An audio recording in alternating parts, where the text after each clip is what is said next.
بسم الله الرحمن الرحيم. اللهم صل على سيدنا محمد وعلى آل سيدنا محمد وبارك وسلم. لا حول ولا قوة إلا بالله العلي العظيم. عزتمنو څنګه چې تاسو ته پته ده چې موږ لا یو سیسټم هغه کورس روان دی. نن به د صلات تسبیح فضیلت په هغې کې وایو او اشراق او یا اوابین او یا چاشت وغیره دغه منځونه وشو. تهجد نو اوس به باقي د صلات تسبیح فضیلت وایو. د دې فضایل ډېر زیات دي. مرته وی چونکې موږ د مفتی صاحب په طرز باندې ځو نو چې مفتی صاحب څنګه ویلي په هغه حساب باندې به موږ ځو. د هغه کتاب دی چونکې موږ هغه ښایو. د صلات تسبیح فضیلت پیغمبر انقلاب محمد رسول الله صلی الله علیه وسلم خپل تره حضرت عباس رضی الله تعالی عنه ته دا مونځ ښودلی دی او ورته وفرمایل که په ورځ کې یو ځل دا مونځ کولی شي نو وکړه، که دا طاقت دې نه وي نو هفته کې یو ورځ وکړه، او که دا طاقت دې نه وي نو په میاشت کې یو ځل وکړه، او که دا طاقت دې نه وي نو په کال کې یو ځل وکړه. ګنې په ټول عمر کې یو ځل یې خامخا یو ځل یې وکړه.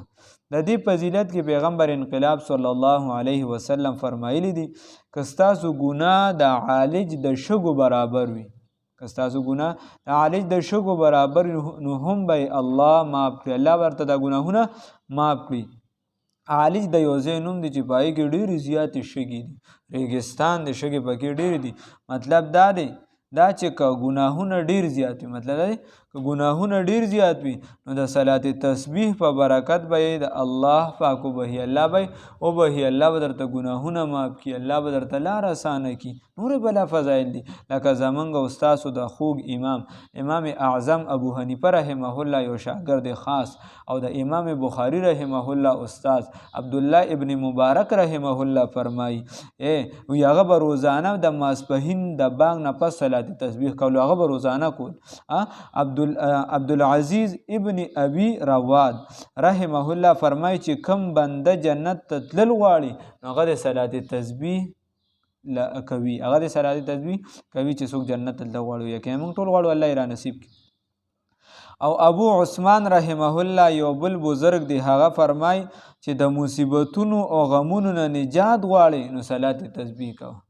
د مصیبتونو نه غمونو نه د دین نجات غواړي نو صلات تسبیح کوه. هر څوک په ټینشن کې راګیر دی، په مختلفو شیزونو کې راګیر دی، نو چې دین نجات غواړي څه کوه؟ صلات تسبیح کوه. الله یې توفیق راکړي. او بیا انسان دا میاشت ته چونکې داسې انسان د عبادت ته ډېر جوړي، بیا په اعتکاف کې وغیره الله یې توفیق راکړي چې دا کوو. د صلات تسبیح طریقه د دې یو دوه طریقې علماو لیکلي دي. نو یو طریقه لږه ګرانه د یو سنه خو دې خیر دواړه وایي نو په دې طریقې وایي بیا موږ نه چوړ وایو. د صلات تسبیح طریقه دا ده چې نیت به وتړې، نیت مې وکړه د زړه د اخلاصه 4 رکعته صلات تسبیح کوم خاص خدایه تعالی را مخ مې د کعبې شریفې په لور کو، خدای ستا د رضا دپاره صلات تسبیح کوم. الله اکبر.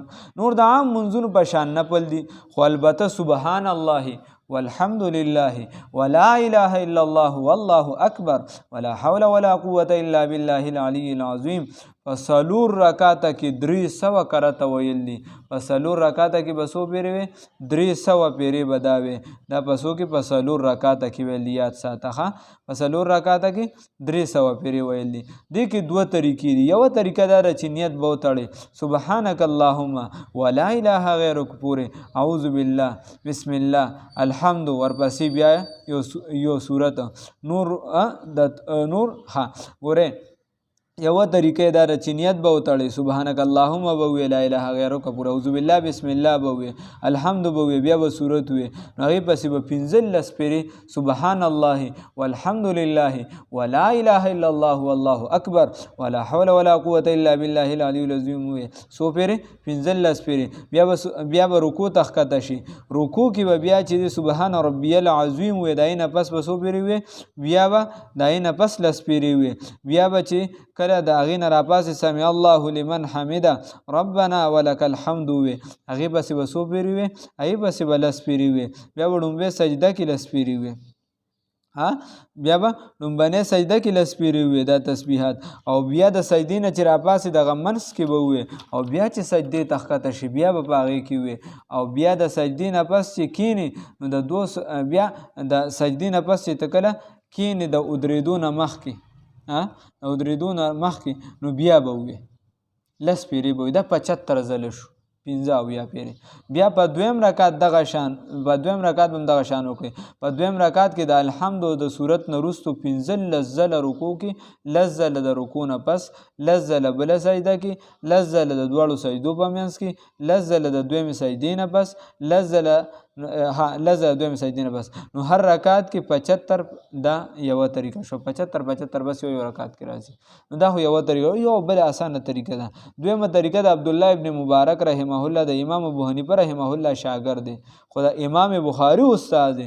هغه وایي دویمه طریقه به داسې وکړي چې نیت به وکړي د 4 رکعاتو تسبیح صلات تسبیح نیت به وکړي سبحانک اللهم ولا اله غیرک پورې چې کله وي نو 15 پیرې به وي سبحان الله والحمد لله ولا اله الا الله والله اکبر ولا حول ولا قوة الا بالله العلی العظیم. سو پیرې به وي 15 پیرې به وي چې 15 پیرې کله وي بیا به اعوذ بالله بسم الله وي بیا به سورت وي سورت فاتحه به وي او بل سورت به وي چې کله دا وي نو ورپسې به بیا 10 پیرې وي بیا به سبحان ربی العظیم چې 3 پیرې په رکوع کې وي پسې بیا 10 پیرې وي بیا به ربنا لك الحمد پسې چې دی 10 پیرې وي بیا به دواړو سجدو کې 10 پیرې وي او د سجدو په منځ کې به 10 پیرې وي. دا 75 پیرې شو دی کې د سجدې نه پس بیا 10 پیرې د اخرو سجدې دویمې سجدې نه پس بیا 10 پیرې نشته. بیا به دویم رکعت ته راپاسې او ډایرکټ به بیا وي سبحان الله والحمد لله ولا اله الا الله والله اکبر ولا حول ولا قوة الا بالله العلی العظیم. دا به څو پیرې وي 15 پیرې وي. بیا سټارټ او مکه شان شروع شو چې سر کې دی وي بیا د سورتونو نه پس دی وي بیا په رکوع کې بیا په یعنی د هغې نه پس چې کله راپاسې سمع الله لمن حمده اللهم ربنا ولک الحمد هغې پسې بیا دواړو سجدو کې او د هغې په منځ کې دا یوه طریقه شوه. اوس که یو کس په شمیر کې خطا کېږي نو چې په شمیر کې خطا کېږي د هغې دپاره دا دغه دی چې ګوتو باندې معمولي زور کوي خیر دی معمولي زور دی کوي چې دته اندازه لګي خو چې نور خلکو ته پته نه لګي چې دی په منځه کې شمار کوي نو دا صحیح دی. مولانا محمد هاشم خان صاحب لیکلي. او دویم نمبر که یو بنده خطا شو په تسبیحاتو کې لکه دنه په قیام کې پاتې شو نو دی په رکوع کې خیر دی هغه راوړي په رکوع کې ته پاتې شو نو بیا په ولاړه نه راوړي دا به بیا چې دی په سجده کې راوړي الله یې توفیق راکړي. یو سجده کې ته پاتې شو نو بیا په بل سجده کې راوړي دا ورته اجازت دی. دا یو خاص نفل دی یو خاص نفل دی چې پیغمبر انقلاب صلی الله علیه وسلم خپل تره ته او ټول امت ته ښودلی دي. ډېر ګناهونه پې الله تعالی معاف کوي د دنیا غمونه پې هم لرې کېږي دا د آخرت هم لرې کېږي او د آخرت هم د آخرت غمونه به دې هم لرې شي د دنیا به دې هم لرې شي. د کونډې زویه څه خو بویه نور د خدایه څه غواړي چې الله درنه رضا شي دنیا دې هم سمه شي آخرت دې هم سم شي. نو دا صلات تسبیح دی چونکې روژه کې انسان ته موقع زیاته وي انسان له پکار دی چې دا مونځ خاص کرو کې الله رب العزت تر الله توفیق راکړي. والسلام علیکم.